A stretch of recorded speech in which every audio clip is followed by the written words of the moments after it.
हाय, मैं आकांक्षा यादव। हम लोग सॉल्व कर रहे हैं Maharashtra board question paper 2023 class 12th mathematics. Section C पे हम लोग हैं। ये सेकेंड लास्ट क्वेश्चन है, 11th क्वेश्चन है, यानी कि सेक्शन सी का question number 25। For the probability density function of a random variable X, find A probability of X less than 1 and B probability of absolute value of X less than 1।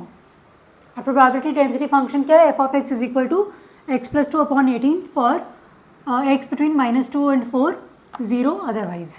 ठीक है, तो -2 से 4 के बीच में जो probability density function है वो x plus 2 upon 18 है और बाकी जगह वो 0 है।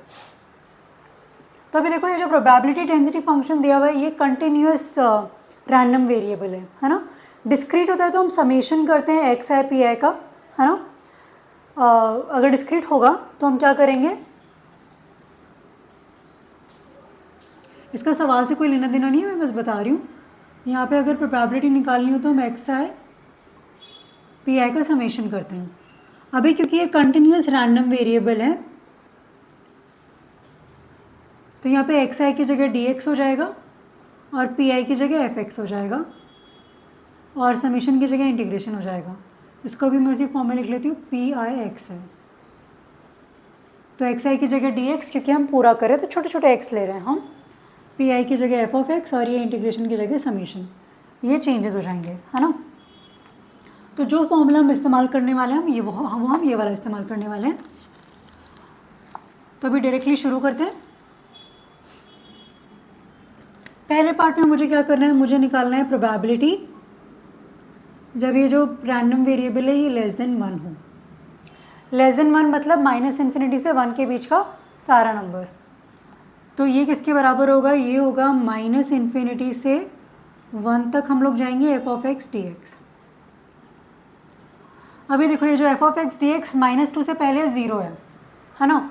तो ये -∞ का कोई मतलब है नहीं, बस ये -2 से शुरू हो रहा है। ये शुरू -∞ से नहीं हो रहा है, शुरू ही -2 से हो रहा है। तो हम -2 से शुरू करके 1 तक जाएंगे, समझा? क्योंकि ये शुरू ही हो रहा है -2 से, तो -2 के पहले सब 0 है तो उनको लेने का कोई मतलब नहीं है। तो -2 से 1 F of x D x, और -2 से 1 एफ ऑफ एक्स की वैल्यू कितनी है?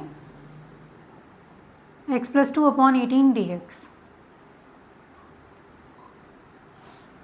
है ना। अब इसको करने के दो तरीके हैं। पहला तो क्या है कि मैं ये x अपॉन 18 और 2 अपॉन 18 कितना हो जाएगा? 1 अपॉन 9। तो ये 2 अपॉन 18 अलग रखूँ और दोनों को मैं इंटीग्रेट कर दूँ और फाइनली लिमिट लगा दूँ -2 से 1। ये है पहला तरीका। ठीक है, पहले हम इससे कर लेते हैं। तो x का जो है वो हो जाएगा कितना? x² अपॉन 2 और ये 18 साथ में रहेगा और ये 2 अपॉन 18 अपना वो है नॉर्मल।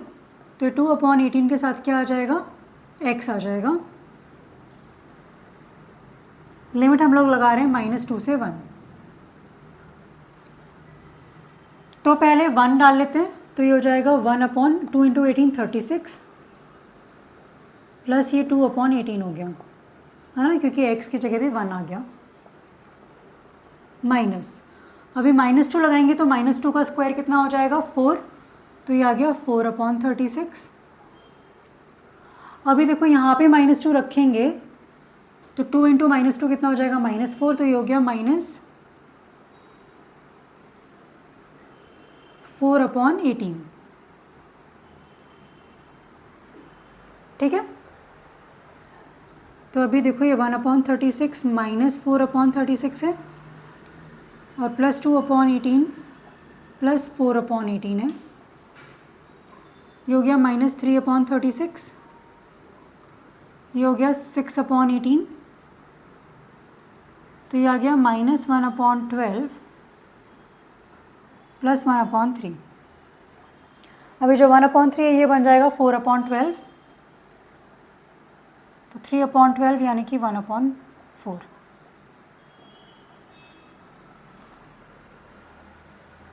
और हाँ, तो ये आंसर आ गया 1 अपॉन 4। ठीक है, हमने क्या किया, एक्स डी एक्स को इंटीग्रेट किया, x² अपॉन 36 हो गया क्योंकि 18 × 2 36 हो जाता है और ये 2 अपॉन 18 के साथ 2x अपॉन 18 आ गया। इसको सिंप्लीफाई करके 1/9 भी लिख सकते हो, है ना। वो मैंने इसलिए नहीं किया क्योंकि मेरे को यहाँ पे 36, खैर कर सकते हो, यहाँ पे 1/9 भी कर सकते हो, है ना, थोड़ा सिंप्लीफाई हो जाएगा। इसके बाद में हमने 1 रखा तो 1/36 हो गया, और ये 2 × 1 2 होता है तो 2/18 हो गया। अभी -2 रखा तो -2 का स्क्वायर 4 होता है तो 4/36 हो गया। -2 इंटू माइनस क्यों आया, क्योंकि 2 × 2 -2 -4 होता है, तो इसीलिए -4/18 हो गया। अभी देखो 1/36, ये वाला जो है -4/36 होगा, ये 2/18 एज इट इज़ रहेगा, ये माइनस माइनस मिलके +4/18 बन जाएगा, तो यहाँ वाली मिस्टेक हो सकती है ना। तो अब इसके बाद 1 - 4 -3/36, 2 + 4 6/18, ये हो गया -1/12, ये हो गया 1/3। तो 1/3 जो है वो कितना बन जाएगा, वो बन जाएगा 4/12, तो 4 - 1 3, तो यहाँ 3/12, और इसको फर्दर सिंप्लीफाई किया तो 1/4 आ गया। तो यहाँ पे देखो ये जो कैलकुलेशन है थोड़ा लंबा हुआ था, तो इसको इंटीग्रेट करने का दूसरा तरीका जो भी मैं बता रही हूँ, है ना, ये वाला आप देख लो, इसको 1/9 भी कर सकते हो, है ना, उससे भी कैलकुलेशंस हो सकते हैं।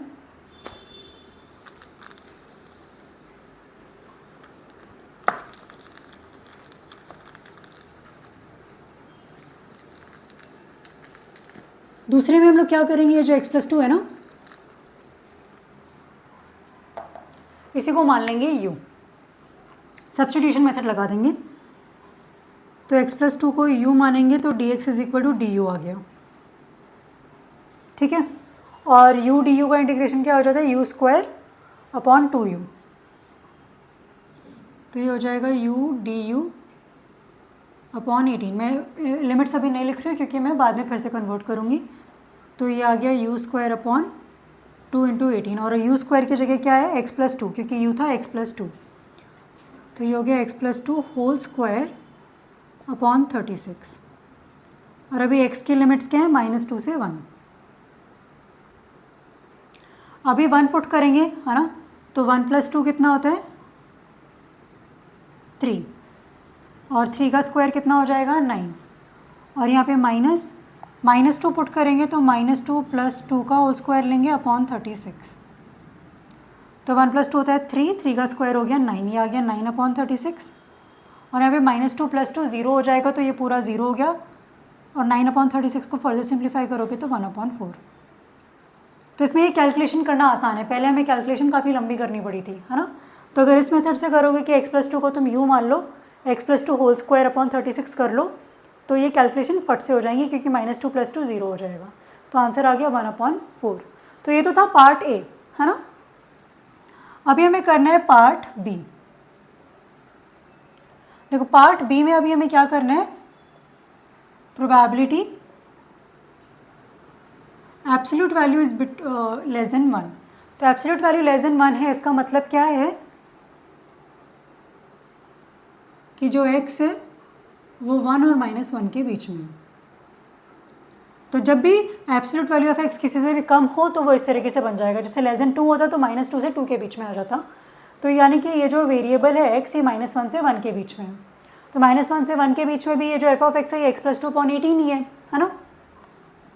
तो अभी जो हम निकालेंगे f(x) dx, वो हम निकालेंगे -1 से 1 के बीच में। हमें इसमें फ़र्क नहीं पड़ता कि वो कहाँ से शुरू हो रहा है कहाँ से नहीं शुरू हो रहा है, हमें -1 से 1 के बीच में निकालना है, और वहाँ पे फंक्शन x+2/18 है। तो ये आ गया x+2/18 dx, वैल्यूज़ हम ले रहे हैं -1 से 1। अभी देखो इसका इंटीग्रेशन हम ऑलरेडी देख चुके हैं, x+2 होल स्क्वायर अपॉन 36 होता है, तो इसको दोबारा सब कुछ करने की ज़रूरत नहीं, वो हम सीधे लिखेंगे x+2 होल स्क्वायर अपॉन 36, और जो वैल्यूज़ हैं वो -1 से 1 के बीच में जाएंगी। तो पहले 1 पुट करेंगे हम, है ना, तो ये हो जाएगा 1 + 2 होल स्क्वायर अपॉन 36। अभी सब्ट्रैक्ट करके हम क्या करेंगे, -1 पुट करेंगे, तो ये हो जाएगा -1 + 2 होल स्क्वायर अपॉन 36। 1 + 2 का स्क्वायर कितना होता है, 2 + 1 = 3, 3 स्क्वायर 9, तो ये हो गया 9/36, क्योंकि ये सेम आएगा क्योंकि यहाँ पे भी 1 था। अभी -1, 2 - 1 कितना होता है, 1, 1 का स्क्वायर 1, तो ये हो जाएगा 1/36। अभी 9 माइनस 1 कितना हो जाएगा, क्योंकि डिनोमिनेटर सेम है हम डायरेक्टली सब्ट्रैक्ट कर सकते हैं, तो ये आ गया 8/36। अभी देखो 8/36 आ गया, इसको आप सिंप्लीफाई करना है, दोनों 4 से जाते हैं, तो 4 2 ज़ा 8, 4 9 ज़ा 36, तो फाइनल आंसर आएगा 2/9। ये दोनों अलग अलग चीज़ें हैं। x <1 में क्या कर रहे हैं, पूरा माइनस इन्फिनिटी से 1 तक जाना है, लेकिन फंक्शन -2 से ही शुरू हो रहा है, इसलिए -2 से 1 तक गए हैं। एब्सोल्यूट वैल्यू x इज <1 यानी कि जो x है वो -1 से 1 के बीच में है, तो यहाँ पे हमने उसे इंटीग्रेट किया है। x + 2/18 dx को इंटीग्रेट करने के मैंने 2 तरीके बताए। ये वाला तरीका मुझे ज़्यादा पसंद है, आपको जो भी पसंद है आप वो अप्लाई कर सकते हो कि अलग अलग इनको सेपरेट कर लो, x/18 + 1/9 बना लो, है ना, या फिर पूरे x + 2 को यूँ मान लो और फिर उसको इंटीग्रेट करके आंसर निकाल लो। ये था।